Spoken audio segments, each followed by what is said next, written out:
Hello students, let's see this question. The question says a 20-liter container at 400 Kelvin contains carbon dioxide gas at pressure 0.4 atm and an excess of SRO strontium oxide. Neglect the volume of solid strontium oxide. ठीक है, ये आपका container है. इस container में ये container कितने litres का है? V1 मान लीजिए ये 20 लीटर्स का है. ठीक है, और इस पे जो प्रेशर है कार्बन डाइऑक्साइड गैस का वो कितना है? इनिशियल प्रेशर जो कार्बन डाइऑक्साइड का वो कितना है? 0.4 atm दिया हुआ है. क्लियर? और किस टेम्परेचर पे? 400 केल्विन पर. अब इसके इस कंटेनर के अंदर जो स्ट्रोंशियम ऑक्साइड पड़ा हुआ है वो भी पड़ा है, लेकिन उसका वॉल्यूम आप नेग्लेक्ट कर सकते हो. कह रहे हैं the volume of the container is now decreased by moving the movable piston fitted in the container. अब यहाँ पर एक पिस्टन लगा हुआ है, इस पिस्टन को मूव करके इसका वॉल्यूम आ गया ये, इसका वॉल्यूम आ जाता है ये.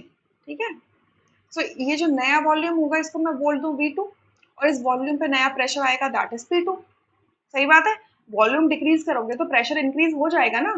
So, कह रहे हैं the maximum volume of the container when the pressure of the CO2 attains its maximum value will be. अब देखो जब आपने प्रेशर वॉल्यूम कम कर दिया है, आपका ये वॉल्यूम अब आप देख रहे हो, आपने वॉल्यूम कम कर दिया तो प्रेशर बढ़ जाएगा.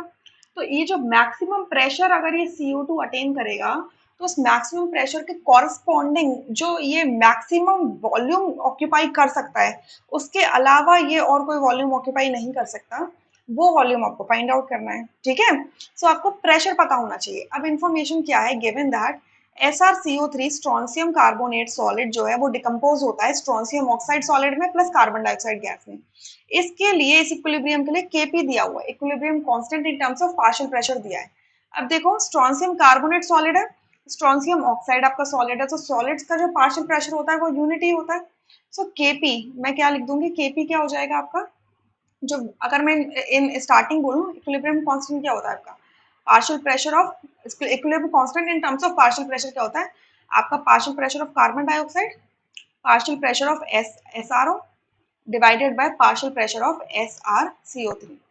अब देखो क्योंकि SrCO3 एंड SRO दोनों सॉलिड है तो इनका जो पार्शियल प्रेशर होगा that would be equals to 1, that would be equals to 1. ठीक है, 1. So ultimately Kp is equals to क्या हो जाएगा? Partial pressure of CO2. अब ये जो Kp की वैल्यू 1.6 है, तो यानी कि पार्शियल प्रेशर ऑफ CO2 कितना होगा? 1.6. ठीक है, इक्विलिब्रियम पर जो मैक्सिमम इस इक्विलिब्रियम कांस्टेंट जो हमने अटेन किया है इस टेम्परेचर पर, इस पर जो मैक्सिमम कार्बन डाइऑक्साइड का जो प्रेशर हो सकता है वो 1.6 atm हो सकता है. तो ये कितना वॉल्यूम ऑक्यूपाई करेगा? यानी कि P2 की वैल्यू मिल गई है मुझे 1.6.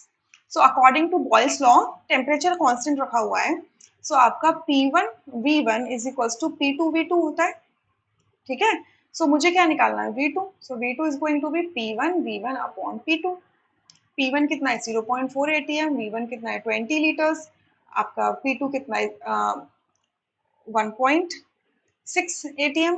तो देखो डेसिमल से डेसिमल कैंसिल, 4 को 16 से 4 अपॉन 16 इज टू 1/4 हो जाएगा. ठीक है, 4 अपॉन 16 है ना, और ये इसको डिवाइड करेंगे तो हो जाएगा 5. So it is going to be 5 litre. ठीक है, 5 लीटर. सो आपका करेक्ट ऑप्शन हो जाएगा first, rest options would be incorrect. I hope you understood this question really very well. Thank you.